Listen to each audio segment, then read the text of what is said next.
Bonjour. Salam alaikum wa rahmatullahi ta'ala wa barakatuh. Bon, pour cette vidéo, donc j'ai choisi un exercice pour les sciences maths un peu délicat dans la session de rattrapage de 2018, je pense. Oui, 2018, mécanique. Donc c'est un exercice bon, à discuter. On va voir. D'accord. Ya bismillah. Bon, là, l'exercice, qu'est-ce qu'il dit?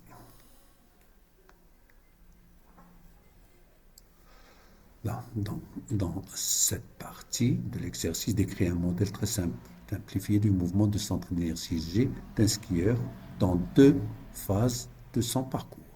Donc, deux phases. On le fait monter avec un câble et après on lui donne une vitesse et puis il va faire une chute parabolique. Première phase, voilà. Mouvement rectiligne du skieur sur un plan incliné. Donc, on a déjà vu le plan incliné, on a vu, donc maintenant vous allez voir le genre de difficulté. Donc là, la masse du skieur avec ses accessoires, donc 60 kg, l'intensité de pesanteur, attention 9,8, c'est pas 10, parce que les résultats, ils sont liés aux données. On néglige l'action de l'air. Première phase, mouvement du skieur sur un plan incliné, un plan incliné de O à S.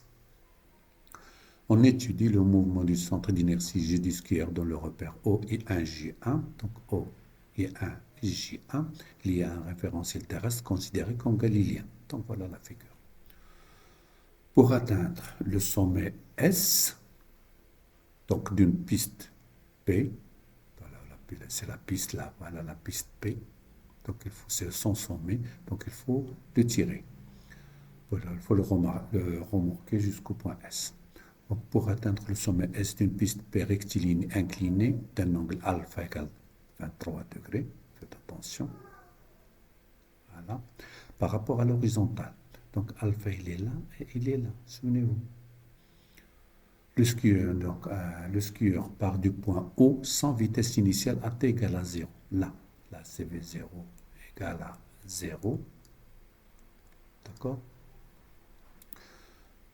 Il est accroché à un câble, voilà le câble. Il est accroché, donc c'est une force qui est appliquée par le câble. D'accord? Donc le câble le tire avec une force que je vais noter F. D'accord? Voilà. Donc c'est cette force-là. Il est accroché à un câble rigide faisant un angle bêta égale 60 degrés. Regardez bêta, bêta avec l'horizontale et le câble.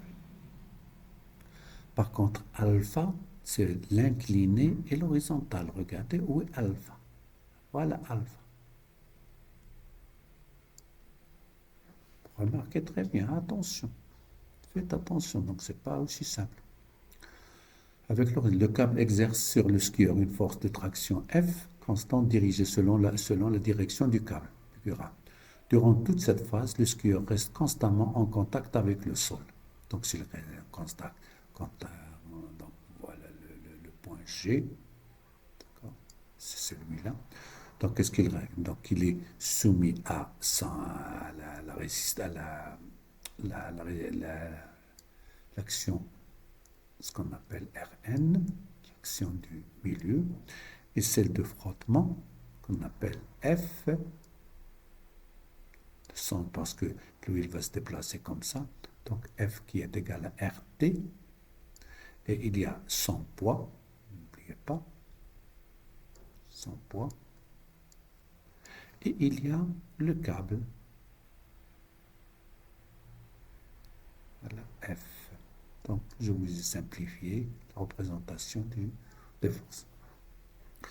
Le câble exerce un F constant selon l'IRN. Dans toute cette phase, le skieur reste en contact avec le sol. On note RT et RN, respectivement les composantes tangentielles et normales de l'action du plan incliné sur le skieur, avec RT, donc est égal à 4. On connaît très bien celle-là. Si vous voulez R R, c'est, je vais voir, c'est notre couleur. Voilà. Donc là, vous avez R. D'accord? Et la Rn et la Rt qui est F. Voilà, phi. Ce K, c'est quoi? C'est tangente phi. Coefficient de frottement, comme vous savez très bien. Voilà. Bon, avec RT est égal à K, Rn, parce que la tangente c'est l'opposé qui c'est là, c'est F ou RT, donc F c'est RT, tangentiel, d'accord? Tangentiel. Voilà, comme on dit RT qui est Rn. Voilà. Donc j'ai dit R, donc tangente, c'est l'opposé sur l'adjacent, c'est RT sur Rn. Donc RT est égal à K, Rn de point de vue, attention, de point de vue, si vous voulez, norme. Pas de signe. Non. K étant le coefficient de frottement solide et RT est égal, F est égal à 80. Faites attention, on a donné 80 newtons. Non. 80 newtons. Elle est là. Alors, premièrement, qu'est-ce qu'il dit? 1, donc c'est la première phase. Donc 1, 1. En appliquant la deuxième loi de Newton, montrer que l'équation différentielle, attention, pas l'équation horaire, vérifiée par la vitesse v du centre d'inertie G, s'écrit comme ça. Alors, deuxième principe, qu'est-ce qu'il dit? La somme des forces est égale à MA. D'accord? Donc les forces qui existent, soit je mets R plus, regardez, R plus P plus F est égal à MA. D'accord? Ça, c'est F, c'est l'action du. Il y en a les deux actions, F et R. Ou bien, je mets la R qui est égale à F, d'accord? Plus Rn, plus P, plus F égale à MA. Donc, maintenant, qu'est-ce que j'ai? J'ai I1 et Y1. Donc, sur le mouvement, il y en a le mouvement suivant un axe. Donc, c'est un mouvement rectiligne. Faites attention, mouvement rectiligne. Donc, il n'y a d'accélération qu'une seule, suivant. Donc, A, c'est A1, suivant I1, bon, de AX. Là, AY égale à 0. D'accord. Donc, AY, c'est ce que j'ai mis, égal à, ou bien AX, c'est ce que je vais noter d de V sur dt. Parce que Vx est égal à V, Vy. Voilà. Donc, je projette suivant OX, suivant l'axe OX, là. X1, suivant X1. Donc, regardez là, F, c'est inversé, c'est moins F. Attention, si j'ai mis le moins, F, elle est positive. Donc, c'est une valeur. Mais lorsque je mets dans la projection, c'est moins. Moins F, regardez, P. La projection, c'est Px, c'est moins, d'accord? Moins Mg cosinus sinus alpha. Moins Mg sinus alpha. Vous êtes des sciences maths, donc je pense que vous n'avez aucun problème avec ça. Donc, P, F, Rn, elle est perpendiculaire, donc c'est nul. Et F, c'est F cosinus de cet angle. Attention, cet angle-là. Cet angle-là, c'est ce que je mets gamma. D'accord? Plus, parce que c'est positif, F cosinus gamma est égal à M. A, c'est dV sur dt. Si vous remarquez très bien ce gamma-là, c'est bêta moins alpha. D'accord? Gamma est égal à bêta moins alpha. Voilà. Donc la relation, qu'est-ce qu'il devient? Regardez là, d plus, d plus, donc je divise par m. Et je rends le tout ici.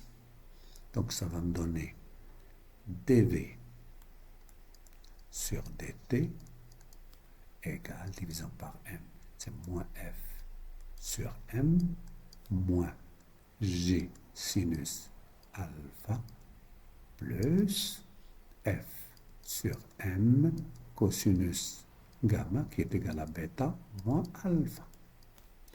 Donc, tout dans le même terme, je vais dv sur dt plus f sur m plus g sinus alpha moins f sur m cosinus bêta moins alpha, le taux égal à 0. Regardez là, dv sur dt plus f sur m plus g sinus alpha moins f sur m cosinus bêta moins alpha.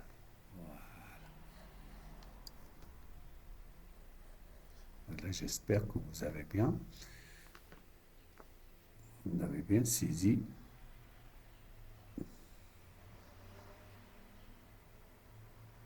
Voilà. Voilà votre première question 1A. Alors maintenant, 1, 2. 1, 2.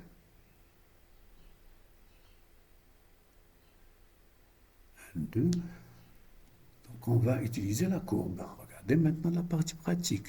Voilà, c'est très intéressant. Donc 1, 2.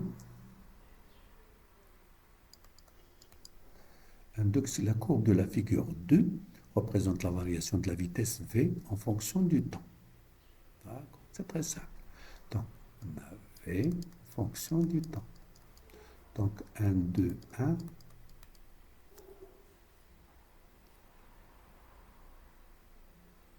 1, 2, 1. Déterminer graphiquement la valeur de l'accélération du mouvement de G. Bon, on a déjà ça, regardez ce qu'on a dit. On a dit A égale à dv sur dt.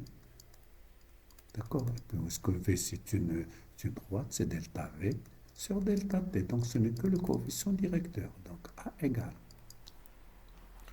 Regardez, il t'a donné soit on prend, c'est le coefficient, c'est la tangente, soit 0,5 divisé par 1, soit là, c'est 1 divisé par 2.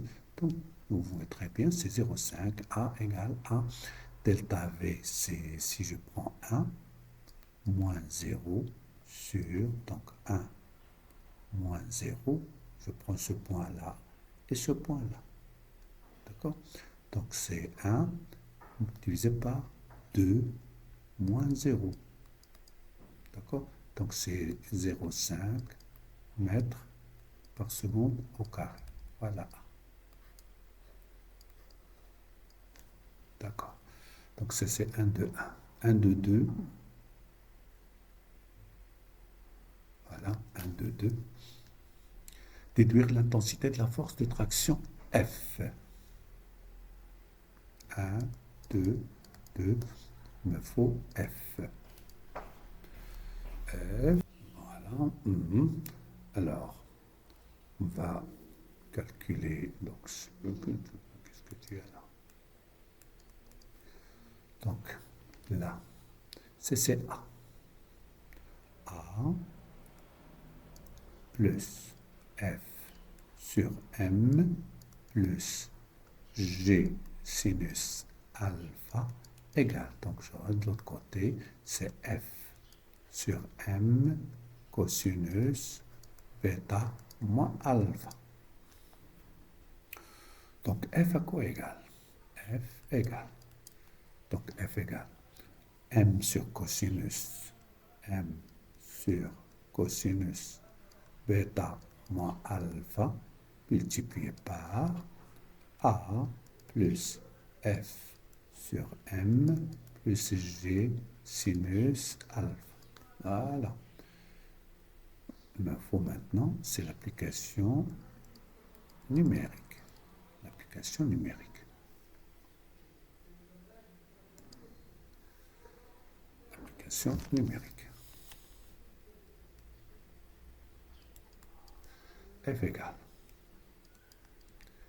M, on a dit c'est 60. D'accord? 60. Skieur. Cosinus bêta, je pense, c'est 60. Et l'autre, c'est 23. Donc, c'est 60 moins 23. Voilà. A, c'est 0,5. Plus F, n'a donné, c'est 80. M, c'est 60. Plus, faites attention, 9,8. Sinus de 23 degrés, qui est alpha, égal. Alors, je vais aller tout doucement pour ne pas faire des fautes. Soit cosinus 60 moins 23, c'est 37. Donc 37 cosinus. Ça va me donner 0,79,8. L'inverse, 1 sur x. Ça va me donner 1,25. Multiplié par 60. Multiplié par 60 égale. Là, cela, elle me donne 75,128. Voilà. Multiplié par, là, c'est 0,5, plus 8 divisé par 6, c'est 4 divisé par 3, c'est 1,33, plus, je vais calculer maintenant, 23 sinus, voilà, multiplié est égal à 0,39, multiplié par 9,8. 9,8 égale à 3,8, 3,829. Alors, maintenant je vais ajouter ça à ça, à ça. Donc, plus 1,33 égale plus 0,5, 0,5 égale. Voilà. Ça me donne 5,659 qu'on doit multiplier par 75,128 égale. Donc F égale, donc je vais la multiplier par 75,128 égale 425,16. On va prendre ces 425 newtons. Voilà votre F. Voilà. Voilà F. Donc maintenant, 1,3. Déterminer la valeur de K. D'accord? K, comme on a dit, c'est F, c'est R, T sur R, N. De fonction de en nom. Là, pour RT, il n'y a pas de problème. Là, C est égal à F, pas de problème, il est connu, sur Rn. C'est Rn maintenant qui me pose un problème. Mais regardez là. Si on va, voilà, regardez là. Rn, regardez. Si, si on est à l'horizontale, il n'y a pas de problème. Rn est égal à P, à l'horizontale. Mais maintenant, c'est plan incliné. Donc, qu'est-ce qu'on va faire? On va projeter suivant Y1. Projetant là, suivant Y1.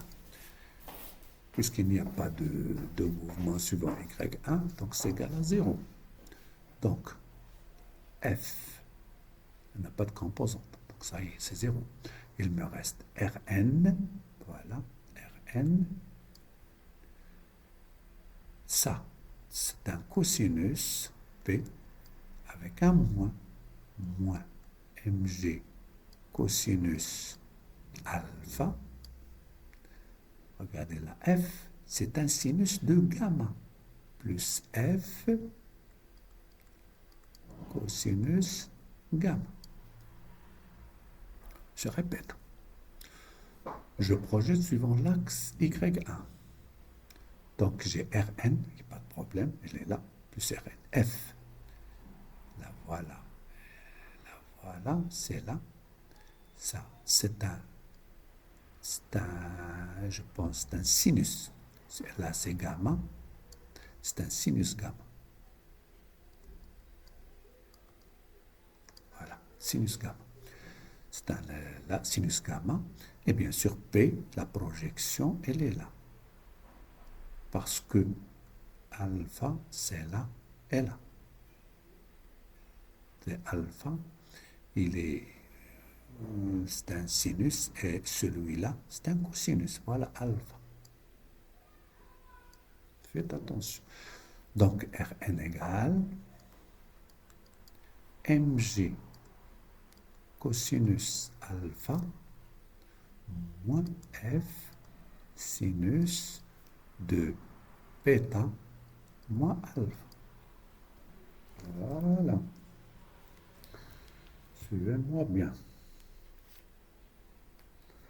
Sinon, vous aurez des problèmes. Voilà. Bien. Application numérique. Donc, je voulais K égale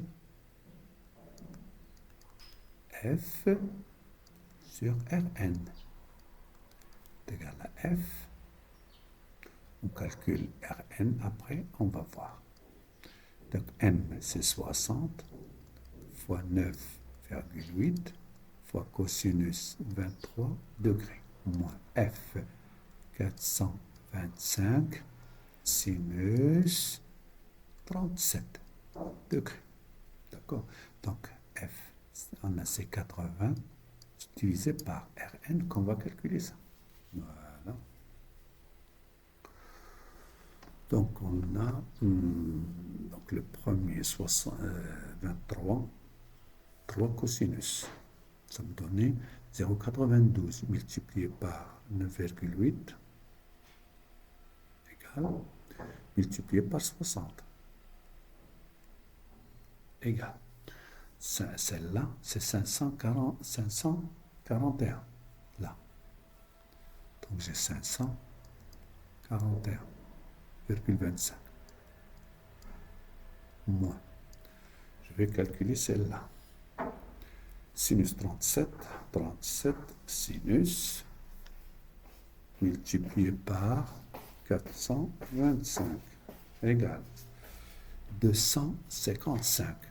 C'est là 255,77. Voilà. Et je vais retirer celle-là de ça. Donc, avec un moins, c'est normal, plus 541,25 égale 285,47,8 égale. Donc, je vais prendre 1 sur x. Voilà. Ça va me donner 0,003, etc. multiplié par 80. Multiplié par 80 égale 2,8. K fois 10 moins 1. Fois 10 moins 1. Voilà. K égale à 0,28. Voilà. Coefficient de frottement des deux milieux. C'est-à-dire le plan et la matière du disqueur. Disque.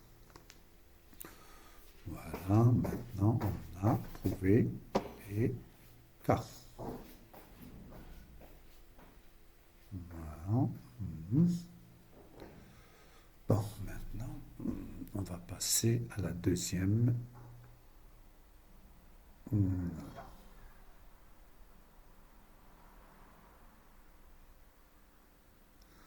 On passe à la deuxième phase. Maintenant, deuxième phase. La deuxième phase, alors, le skieur arrivant au sommet S de la piste P. D'accord? Il arrive maintenant au sommet S. Il arrive, donc il monte avec le câble. Il arrive au point S avec une vitesse Vs. D'accord? Donc, là, avec une vitesse Vs. Là, il y a l'horizontal, il y a un alpha, etc. Mais lorsqu'il arrive ici, il n'y a rien. Donc, qu'est-ce qu'il va faire? Il va sauter. D'accord? Il va sauter. C'est ça l'essentiel. Bon. Il va sauter. On a si vous voulez, d'accord? Alors maintenant, je pense que vous avez bien compris le phénomène. Qu'est-ce que j'ai dit? Dans cette deuxième phase, donc le skieur, il est attiré par le câble jusque-là. Il lui donne une vitesse, je pense, Vs égale à Vs.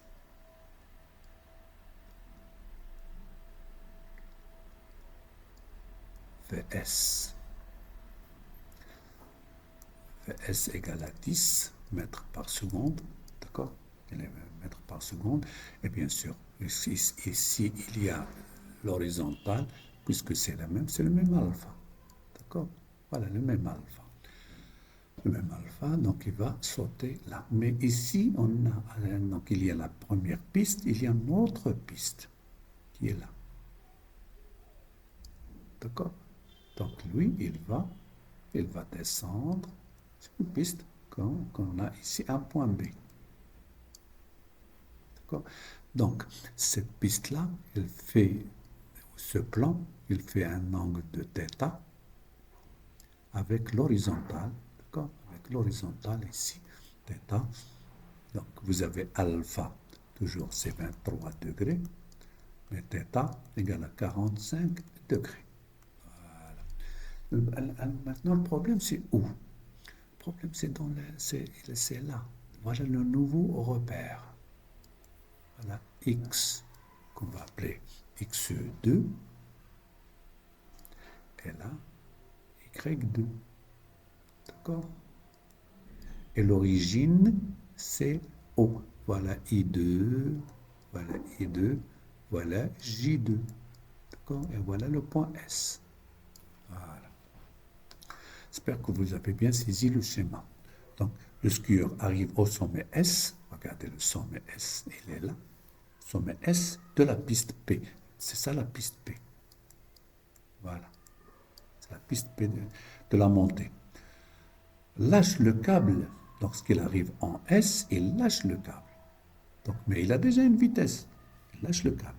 D'accord? Lâche le câble et quitte la piste à un instant choisi comme une nouvelle origine d'état avec une vitesse Vs, faisant un angle alpha avec l'horizontale et de valeur Vs égale 10 mètres par seconde. Voilà. C'est bon. On étudie le mouvement du centre d'inertie G du skieur dans le repère S et J, moi j'ai X2 et J, c'est pas le problème, lié à un référentiel terrestre considéré galiléen. On étudie le mouvement, donc c'est là, soit B, regardez, B, la position de G sur la piste P'. Voilà la piste P'. Regardez la piste P', qui est inclinée d'un angle θ égale à 45 degrés par rapport à l'horizontale. Voilà θ par rapport à l'horizontale. Donc θ, c'est d'ici à là. Voilà. De 1. Qu'est-ce qu'il demande? Établir les expressions numériques des équations horaires. Faites attention. Du mouvement de chute. Donc il me faut X et Y. Bon. Donc, lorsqu'il est quelconque là, donc regardez là, donc il est soumis seulement à son poids. D'accord? Et là, G, il est comme ça. Et G, il est de sens contraire que Y. Faites attention.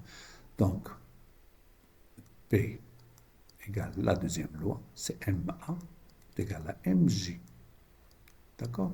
Donc A, ça me donne AX, là AY égale à G, GX c'est 0, ou GY c'est moins G. Faites attention là.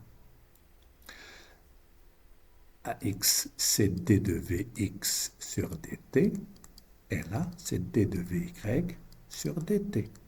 Ce qui va me donner la V par intégration, ou c'est quoi la fonction V qui est 0, donc c'est une constante. Constante, comme déjà on se connaît, c'est VS, qui ça égale à 0, nouvelle VS cosinus alpha. D'accord? V0, donc j'ai VS là.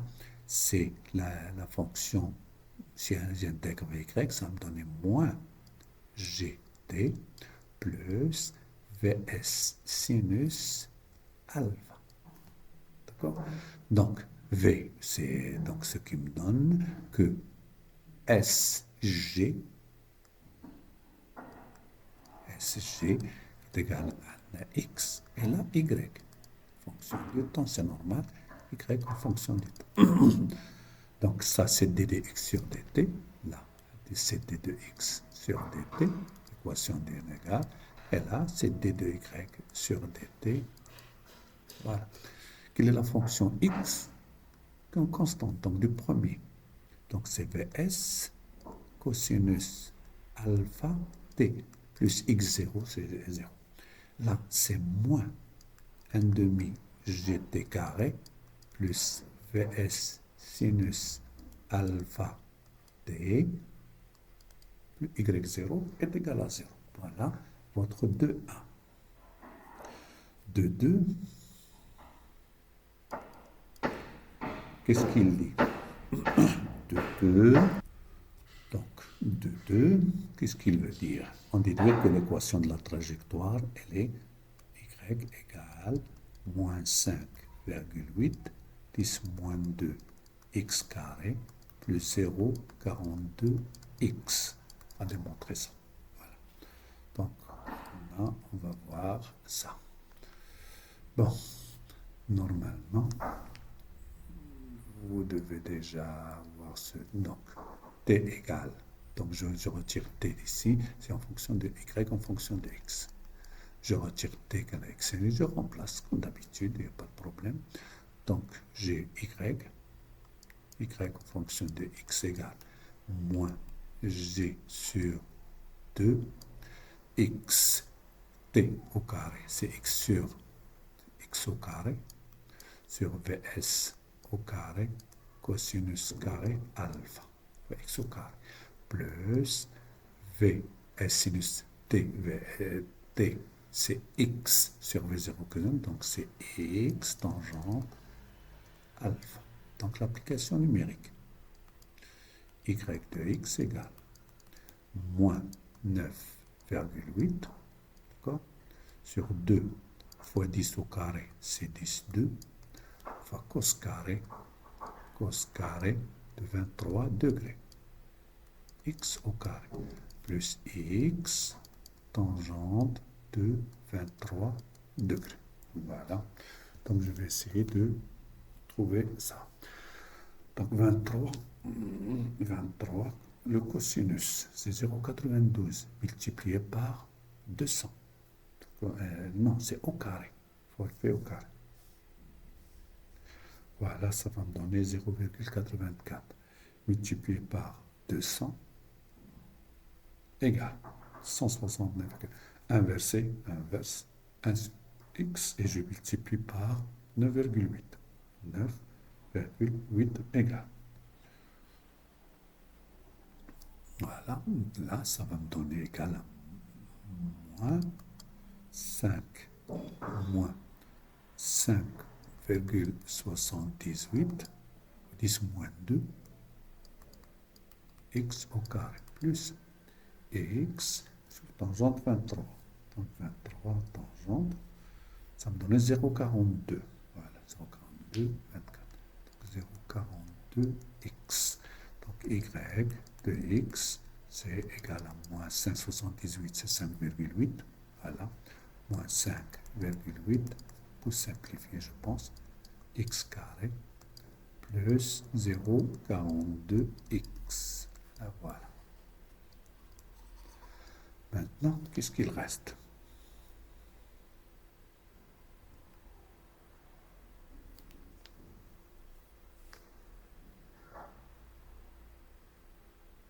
De 2. Donc, il reste une... 2. Ça de 2 et ça de 3. Il y a une question là que je ne sais pas où est-ce qu'elle est partie. Attendez. Essayez de voir. Attendez.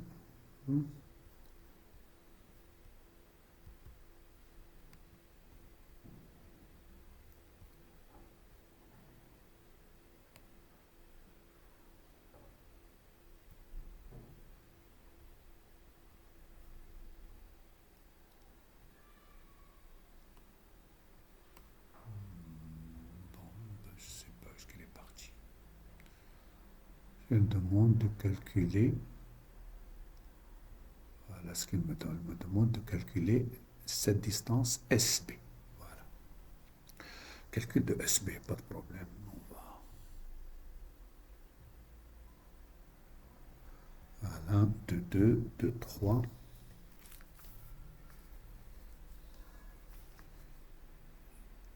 De 3. Calculer la distance SB. Voilà.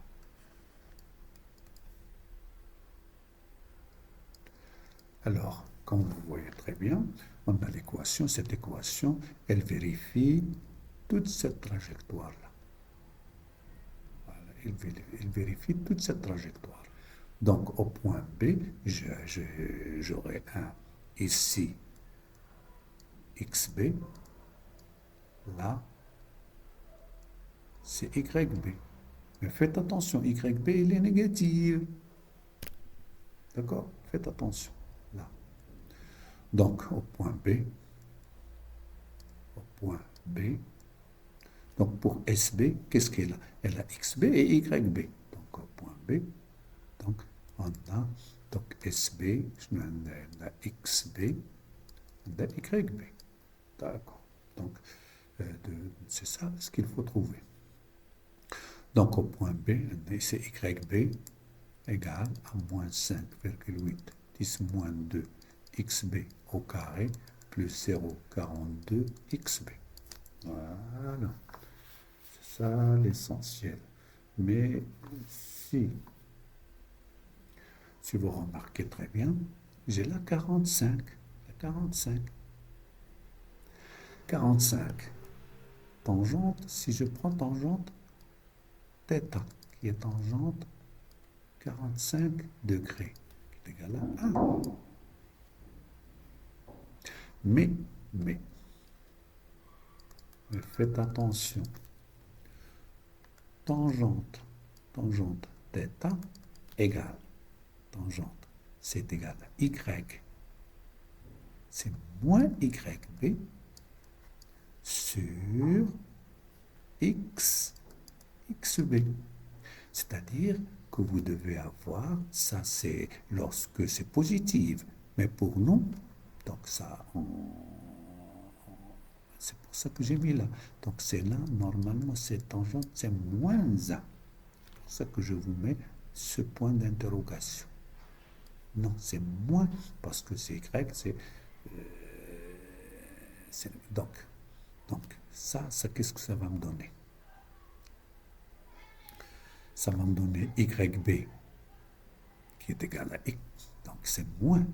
Donc c'est automatiquement, si vous voulez là, je peux remplacer par donc YB, ce qui donne, si je mets ici YB, c'est, puisque là c'est moins, c'est négatif, donc si je mets le moins ici, ça devient plus. Ce qui me donne que YB est égal à moins XB. Ou bien XB est égal à moins Y, donc c'est la même chose. Donc je remplace YB, c'est moins XB. D'accord? Moins xb égale à moins 5,8 10 moins 2 xb au carré plus 0,42 xb. D'accord? Alors, je divise par xb le tout. Ça va me donner, divisant par xb, ça va me donner moins 1 égale à moins 5,8 10 moins 2 xb, parce que xb carré sur xb est égal à xb, plus 0,42. D'accord? Alors, là, je vais là et l'autre côté. Donc 5,8 10 moins 2 xb égale à 1 plus 0,42 égale à 1,42. Donc xb égale 1,42 divisé par 5,8 fois 10 moins 2. Ah oui? Alors, 10 moins 2, ça monte, c'est 100. C'est 142 divisé par 5,8.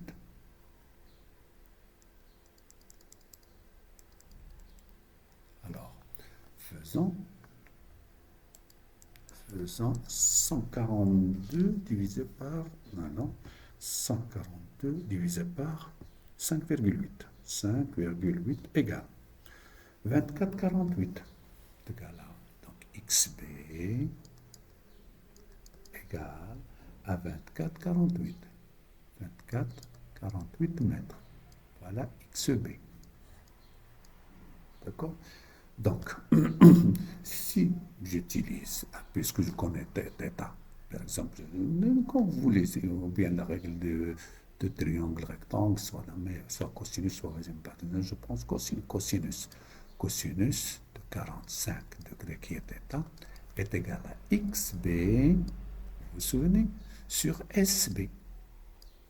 Regardez, le cosinus de cet angle, dans ce triangle-là. Ça me donne c'est ça sur ça. Donc, ce qui me donne que SB est égal à XB sur cosinus 45 degrés. XB, c'est 24,48. Cosinus, c'est racine de 2 sur 2. Donc, SB égale, je vais chercher. Donc, on a 2 la racine. 2 la racine égale divisé par 2 égale l'inverse 1 sur x multiplié par 24,48. 48 égale, voilà, 34,6 exactement.